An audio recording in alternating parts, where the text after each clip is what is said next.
what I find is children who've been in the program for 4 years and longer. When I look at them now, let's start with my earliest group who would be in their mid 20s. Of those, 75% on average, 3 out of 4 have had successful lives. They've had positive gains in education. They've had positive gains in income by occupation, stacking these things on each other because we know those two are statistically connected. Education, income level, all of that stuff. So we saw that. We saw that a lot of them were basically, you know, doing much better in life right now than some of their counterparts who maybe were in the program that are still around the community. And we see them now. They're in their late 20s and they know where we are. So they come back and say hi, even if they don't come back and do anything else. Everybody Right. comes back to check in. Hey, everybody. I'm Eric Etka. We're back with AI for Impact. And tonight I have with me LaVonte Stewart of LostBoyzInc.org. LaVonte is a founder and executive director of Lost Boyz Inc., highly regarded Chicago nonprofit that uses baseball and softball as vehicles for violence prevention, youth mentorship, educational support, and personal development in the South Shore community. So I really appreciate your time here tonight. And we've gotten some technical things worked out, but now we're smooth. And you and I had an excellent phone call where we went over a lot of things where the story of how this began for you and the challenges that you met along the way and some of the breakthroughs also, and a lot of the lessons you've also learned growing a nonprofit organization, but also some of the stories of the folks that you've helped. So let's begin with that. Everyone has a catalyst that drives them to start a nonprofit mission. And you share a little bit about yours. Yeah, absolutely, Eric. Well, first, hello, my friend, and it's great to see your face after hearing your voice. Wonderful to kind of meet here officially. Yeah. So, yeah, as we were talking, kind of more shortened version was I was a youth little league coach in my community, a league that I grew up in. It disappeared for a while. It folded, and I wanted to keep going with the group of 12 boys I had that were like 11 and 12. And we experienced a traumatic incident at an open practice in a park district park, and it involved guns and people chasing people. And so our responses were totally different, the children versus mine. And so I noticed there was this huge desensitization to guns. And so I wanted to keep going. And in keeping going, I wasn't trying to actually start a nonprofit. I just was like, hey, we have to have this status in order to ask people for donations. So doing paperwork, it evolved into a nonprofit. Yeah, it's interesting. I was listening to a audiobook. I think it was a Mindset of Greatness, and it had talked about heroes and villains and guides and victims, four characters in our lives all the time, and where you know a hero and villain can have the same beginnings, but the villain is going to say, "Oh, I'm going to make everybody pay for this. This happened to me. It's terrible." But the hero says, "I'm going to make sure this never happens to anybody else." That's where you stepped in, dude. You saw other you told me this, you saw other parents or parenting, and you knew like what that was gonna happen with the program with the kids growing up that way. And you stepped in, you used the phrase surrogate father, like that kind of thing where like not everybody does that, man. So what is it that you decided like go for it and really take other kids under your wing and start to develop them? Man, that's a great question. And in you asking it, I don't think I mentioned this to you in our last conversation, but if I did, let me know. I I'm a man that was raised by another man that was not biologically my father.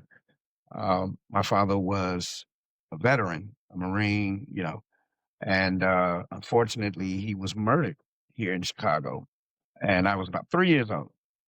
And so my mother met an amazing man who stepped in, took care of me, and then my brother and sister came along. And so, I had a great family unit. We were, good upper middle class family in our community. Mom, teacher, dad, one of only like four black computer programmers at Amico. So, but it was still a different life because, you know, I didn't have the guy that I probably looked like, or I know I look like when I look at his pictures. And, what was this guy like? I got to hear some stories, but I still have an amazing father that raised me, right? He didn't make me, Interesting. but he raised me. And so I felt an obligation, like, right, to like do that for other people, man. Whether it was, you know, whether I raised a child that as my own child, or just raising other people's, helping to raise other people's children. But I also came from a community that was that way, Eric. Like we always talk, dude, you get in trouble. When I was a kid, growing up in the 80s, I was born in 75. So I'm like 50. I'm a young old dude. So dude, you get like you get in trouble twice before you even get home. And then you get home and cell phones did not exist yet, right? So this was Yeah, landline to landline network. And so, two neighbors, the lady that owns the paper stand caught you doing something you was stealing out of the grocery store or the grocery store. They just called your house, right? Like, hey, he was up here, he we stole a did. candy bar. Yes, you're So either absolutely way, right. my point was you got in trouble and they had permission to kind of issue a little bit of discipline sometimes. And then you got home and you had to get in trouble again. So it was a different type of atmosphere for us that still exists in our community, but not to the greater degree, right? We're just in a more individualized America now, where it's kind of like, I'm gonna take care of me and mine. Um, and so I saw the difference, and I think that is what made me kind of gravitate to it. And then, my mother raised us Catholic. And so my belief in Christ was that, this was one of the many things that we read that the Bible says Christ talked about, and it was children. And what we did unto children, we did unto him. So, you know, I absolutely see life that way. And I tell anyone, check my record to see if there's any hypocrisy in my life in that area. That's good. I mean, I know it also says in the Bible, like, you will know them by their fruits, Yes. right? And your family and how successful they are, things like that. And, it's important that also it's men and women and boys and girls like that you're helping. And I'm not a huge baseball fan, but you played football, right? Yes. And then so tell me the switch from going from your football baller to the baseball thing. Man, it was easy for me because, well, not easy because I wasn't the best at either, but I think I excelled more at football than I did at baseball. I played both up into a collegiate level, and then I tried to play a little semi-pro baseball, and I tried to play a little semi-pro football. Um, and neither kind of ended up working out.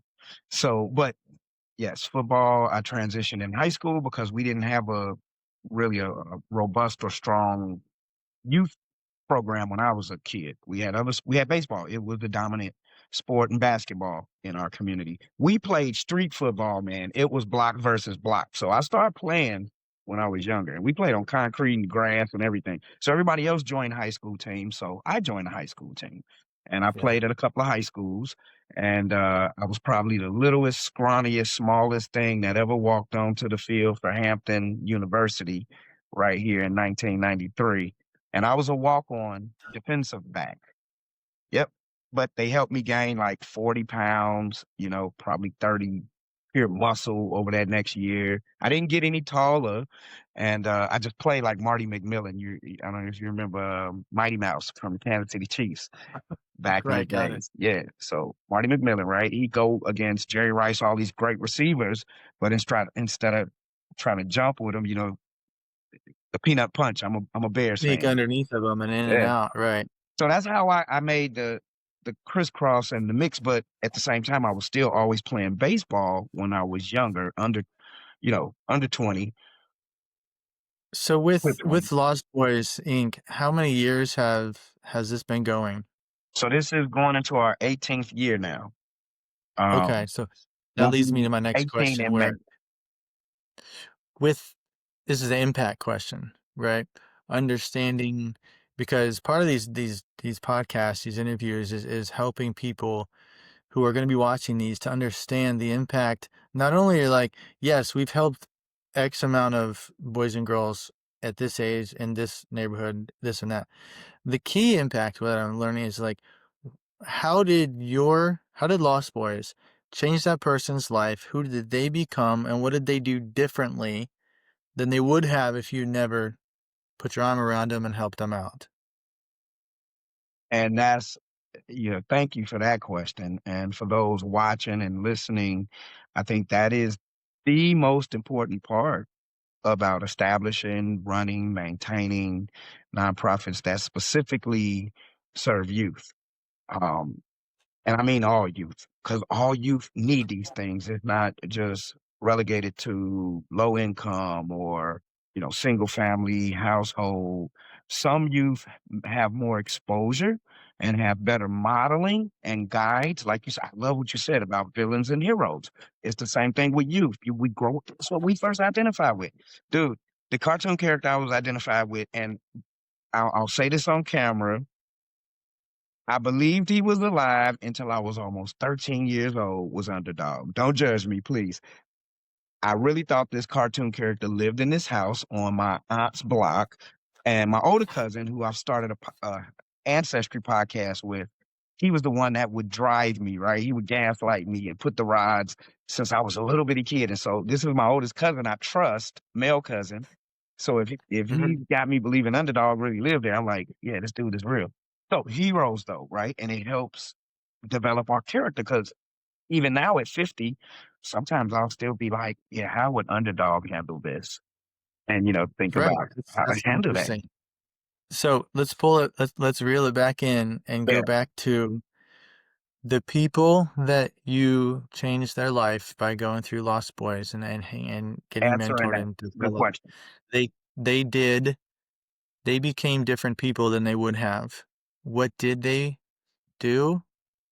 And how is their impact, like, economically in the community, the contribution or college and doctors, lawyer, like, you understand my question is I Yep. want to be able to show people it's not the impact is not, "Oh, we took care of this many No, yeah, kids right, right. and No, no, no. you're okay." Exactly. It's not quantitative. You want to know The what is that future changed. qualitative The touch. future And changed because of what you did. right. Here's that transformational piece that I love about it. What drives me to continue doing the work because I know you're getting at that in the questioning too, right? Because I'm a Libra. You know So where I I'm find going. harmony and balance. There's a give and a go always. But with that specific, let me answer that because I went off on a tangent and digress. You're right. Here's what you get, Eric, with what I've seen. It hasn't been 100%. I'm gonna show you everybody's life turned around and changed. But what I found as a pure social science researcher, and qualified to say it because I've got the education to prove it that I know how to do research, good research. And what I Yeah, we looked at haven't on touched on my that quite own yet. that I haven't published or shared is so there's a connection, right? I don't want to say it's a correlation because I haven't statistically applied anything to it yet. But what I find is children who've been in a program for 4 years and longer, when I look at them now, let's start with my earliest group who would be in their mid 20s. Of those, 75% on average, 3 out of 4 have had successful lives. They've had positive gains in education, they've had positive gains in income by occupation, right? Stacking these things on each other because we know those two are statistically connected. Education, income level, all of that stuff, right? So we saw that. We saw that a lot of them were basically, you know, doing much better in life right now than some of their counterparts who maybe were in the program that are still around the community, and we see them now. They're in their late 20s, and they know where we are, so they come back and say hi, even if they don't come back and do anything else. Everybody Right. comes back to check in, and and the thing is, all of the ones who maybe left earlier, of those, 75% didn't do better. They're not earning more than their parents did. They haven't improved education beyond maybe a high school diploma. I'm just an advocate of education. I'm not knocking anyone with less education. I'm just a proponent of it, and I believe You're that it's making a a really necessary. good distinction. And the important part, it's similar to like at Journey House when we're working with people who are in recovery, and we have a particular model of how to get clean and sober. And like those who do it, it works. They get clean, they get jobs, they get families and relationships, and they get a happy life kind of thing. Yeah, Whereas some kind of want to do it their way, in and out, in and out. The fruit that promises don't ever happen. But what an important thing I want to connect for you also to learn from other nonprofit leaders who are doing something similar is that when you're mentoring and developing these young people and they go through college and then they get a job, they add to the economy, they yeah, add to the community, and they pay taxes and they buy houses and they buy cars. They become part of the economy of the world, which is huge, right? That's a big deal because on the other side of that, you're saving the social services department hundreds of thousands of dollars yeah, that would have been waste or like funneled away. And that's where we begin to say, here's the true impact of this 75% of people versus this 75% of people. This 75% of people are positive net gains in income and paying taxes and doing everything else too. And the flip side, not wasting or adding to the deficit of social services departments yeah, funding. Your other side, do you see where I'm pointing this? absolutely. Because I want this platform to be something where other people hear it and listen to it and go, "Oh my God, now I see it. Now I understand that, okay, the development adds to this economy, degree, job, and like that would," and you said it very well, that would have not happened if they weren't meeting you and sticking with it and going through the entire thing, right? Correct. It's Absolutely. huge. So it's such a big deal. Yeah, and it's what drives me, man, because it's like, um, in all of that time, majority of it, I had a full-time job, and this was the second full-time job that I wasn't for 13 years. I That's didn't right. receive compensation, and so at the beginning of COVID, before we knew it was gonna be a pandemic, I had made a decision, a conscious decision. We had gotten to a certain point. The board approved, thought it was a great idea. And I jumped over and I earned a salary, a full-time salary. And so I said goodbye and resigned from the state, which I love doing. And but I still get to see and work with my colleagues. I found a way to connect the organization, back to the places I've worked and I come from in state government. And, there's a lot of things they do with youth in those agencies. So it's been beautiful, man. We've had some rough It's times. amazing. Yeah, we've It's had an some rough times. amazing journey We're to be going on. through a rough time, but it's to your point, the love and the impact that we know we're having, so we don't stop doing the work despite we have funding challenges, excuse me, or there severe funding challenges right now, and a lot of organizations are going through it right now, and in the country, there's just a shift in philanthropy and government support, public dollars for uh, public purposes.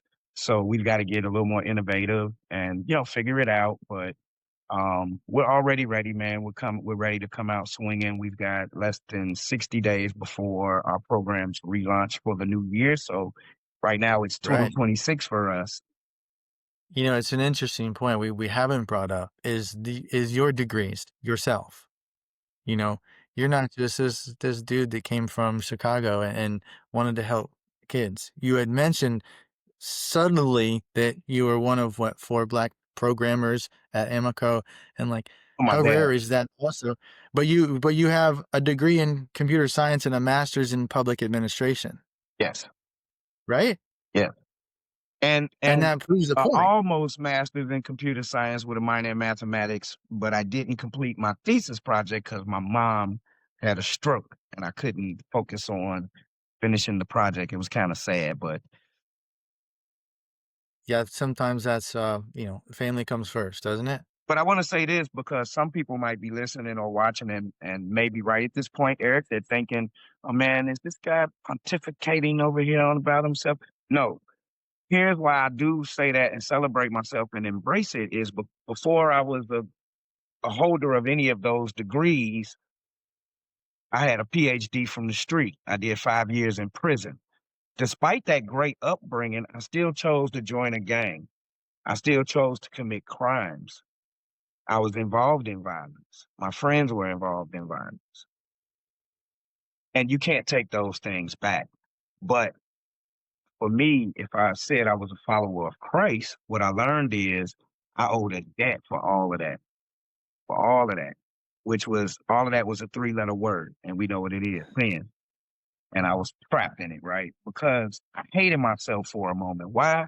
Because I had this decent upbringing. I didn't necessarily fit into what was like the outer greater community, what was happening to the black community. Think about the timeline, Eric.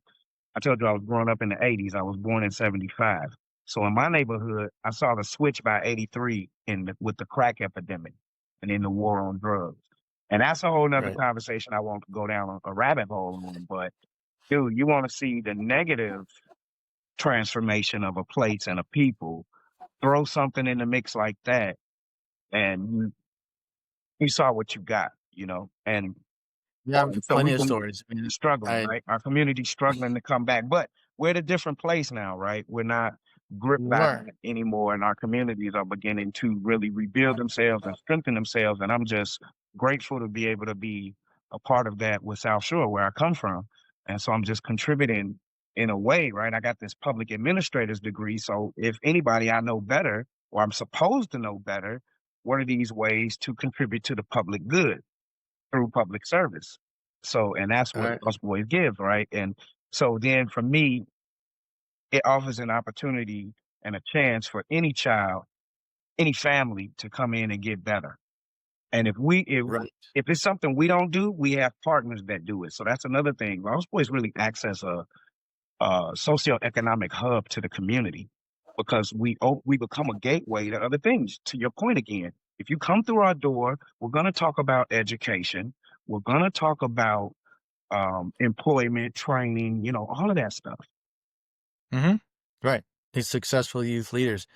So right now, like, if you had unlimited resources, as a question for you, what's the first problem you'd tackle in your sector, for your nonprofit sector? What would you do? Unlimited resources. Unlimited resources, I'm going to establish the funding pipeline, and that's going to be equitable and it'll be weighted because we're all needed. We feed into an ecosystem, right? But the way it's set, we're sometimes using capitalism, principles of capitalism, and I'm not against capitalism. I love capitalism. I think it gives you opportunity, and so sometimes we're competing for so-called scarce resources. So if you tell me I have an unlimited resource, the model should change. It should be more collaborative between organizations. So personally, as an executive director, that's what I've been doing like the last 7 years is driving collaborations. So where do you see Lost Boys Inc. in the next 5 years? Next 5 years, Lost Boys should be now more than in Illinois. It should be super solid and strong in Chicago, specifically still anchored and headquartered in South Shore, but it should have a presence maybe in at least 1 to 2 more cities. That's been a conversation on the plate the last 7 years, but that's more of a financial puzzle to really solve. It's a mix of management and governance. People on governance with access to resources. But Yeah, man, I right. love that unlimited resources question. Well, it's an interesting thing where, like, I think I said earlier, or maybe it was the other one, with the whole grant process is so tangled up and tough to navigate so far. And I don't say that just because I've only been here for 6 weeks, but a lot of the nonprofit leaders I deal with and talk to and listen to and am learning from, they're just like, I want software that just says, this is a grant for you. It fits your thing. These are the times to do it. This is how to write it. These are the people to talk to, you know? And I was like, that data is somewhere. That data is somewhere. And it would help everybody because there's money left at the end of the years that people wanted to give, wanted to donate. and now they have to pay taxes on it also, then that's not fun. Right. So there is, I believe, I'm a super optimist and abundance thinker, and a lot of people are saying, well, nonprofit's tough now and all these changes. And I think that at this point in time, hustlers, people who grind, people who really can push through the toughest barriers, we're gonna we're gonna take the lead. Yes. I'll just say it nicely, okay, at that point. So, another question, a fun question. If you could go back to the start of your career, knowing what you know now, what's one piece of advice you'd give your younger self that no one would have given you? Uh, all right. Don't join a gang. Definitely that. Yeah, definitely that. But even, hmm, don't join the gang. Don't do it. You But know that what? was but that's a piece where, like, that's a part of you that drove you to help others, that's it's such a tough question. Yeah, but I think too that I could have done it without it because here's the kicker. It was who I already was. As a kid, when I would be in like elementary school kid, and I had friends in my class, third, fourth grade, and I would know that they had less than I have because maybe I've been to their house. Because as kids, we come to each other's houses. And, I would, like, wrap things my parents had in the attic, like 45 records, man, and gift wrapping tape, and I stuff because they had remember you telling me that I on would the bring her to phone. Yeah. school and give them gifts, and I would set up businesses. I would become a detective, and if you lost your pencil, I'll take your case for a quarter and try to solve, where your pencil went, who took your pencil, whatever, right? And, sometimes I get the money. You are very smart, and in where you were in Chicago, it it was probably, a very different situation to be that intelligent and know and think differently than a lot of other people. And I think you bring that ability to be creative and to find different ways to make things work for other people also. And I think that's a strength of yours. Thank you. Appreciate that. Yeah, but that's a great point. Yeah, I think with nonprofits, yes, it's great for you to bring the technical skill that's laid out in your job description, but my recommendation to people, strong recommendation, is bring you. Bring that part of you that's your talent, that defines and makes you you, that makes me LaVonte, that makes you Eric, that makes people who they are.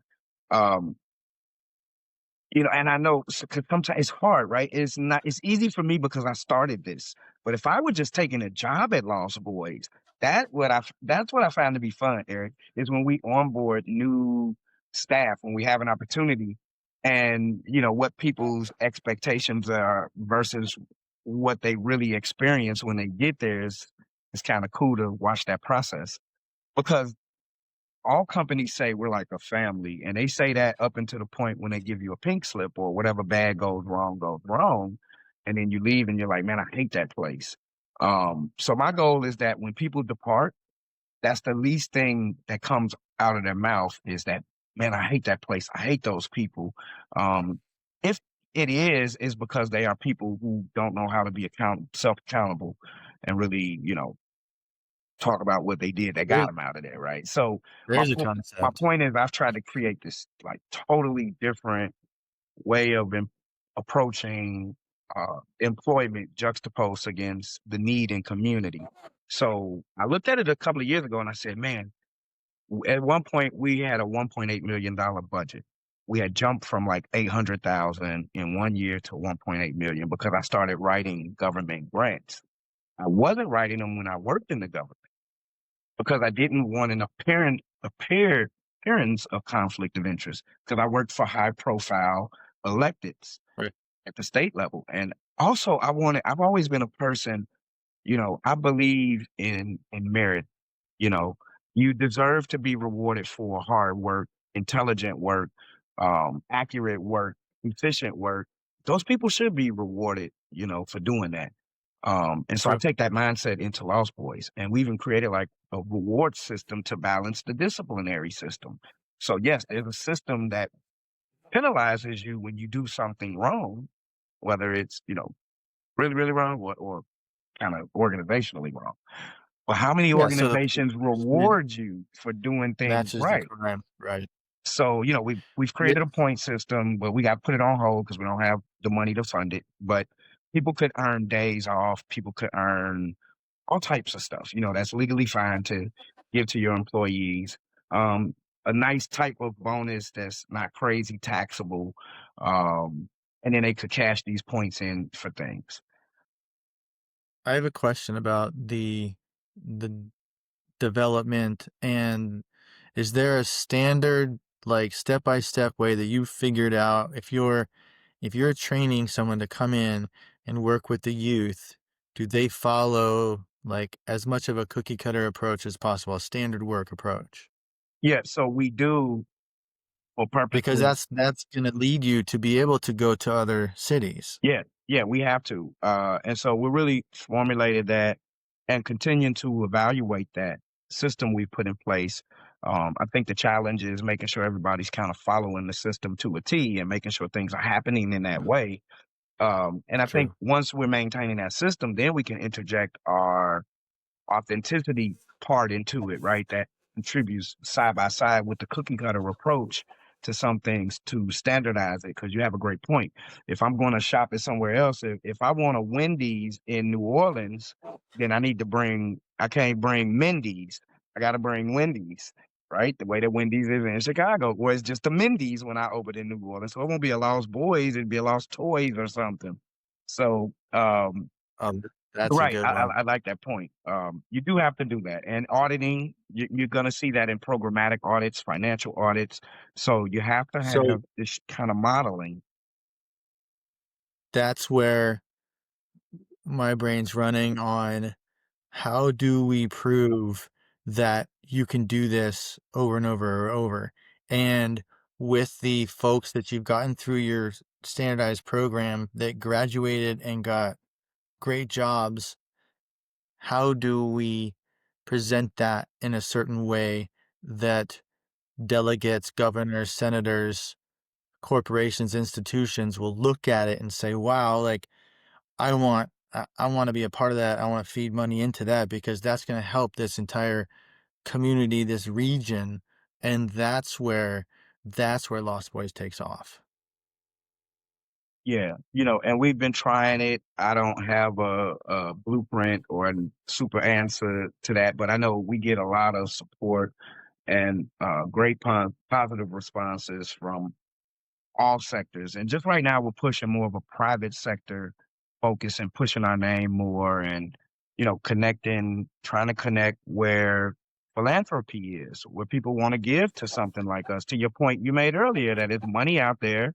And sometimes we're not tapping into it because you're right. It's like we're doing all of this. So for us, I kind of have a little bit of a team now. And for the last few years, I've been kind of doing writing for the organization solo. Prior to that, we had a committee. It involved board members, other people. So it's had waves over this almost 2 decades. Started out by myself and friends and family board, and it's grown into something way more structured, like it's supposed to, right? And I don't have ultimate control of it, so there's no founder syndrome happening with me. I have a board that will stand up and say, "No, we're not doing that," or "No, that's not happening." And I'm like, the 5-year-old that Yeah. didn't get his way, and I'm just like, "Okay, fine."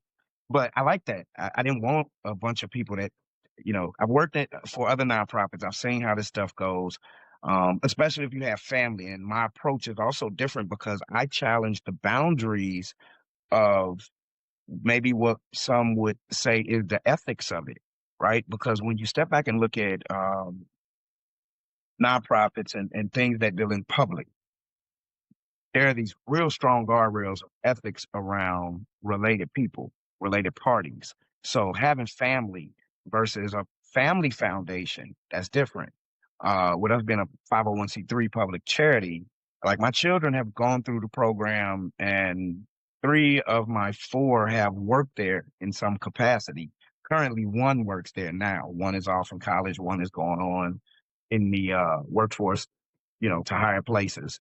So, um, but they grew up in it and then they came back to be great contributors. But we set really good guardrails because there are relationships. There are other staff, who have come from the community. Maybe they're related to program participants. I'm related to program participants. There's no way I do this in my community for almost 20 years. And my cousins that I grew up with don't put their children and grandchildren in the program. So, all of that to be said, I did that intentionally. And all of these people, not just my family, everybody's family is getting involved in some way. Like I said, we've become sort of a family center, a hub. So, it takes a particular delicate balance though, with disclosures and guarded policy and making sure there aren't certain, everything. It's So I hard, know but I think it's you've been doing yeah, this for 18 years, yeah, right? And it's the two-part question is, the first person I did a podcast with, Steve Glade, asked me that every nonprofit company should ask themselves, like, how relevant are you? And if you don't like that answer, then what do you need to do to become relevant in your community, to your donors, and everything else? And I've started asking my team that question at Journey House, like every day. What are you doing that's relevant? What are you doing that's going to cause us to be even more relevant?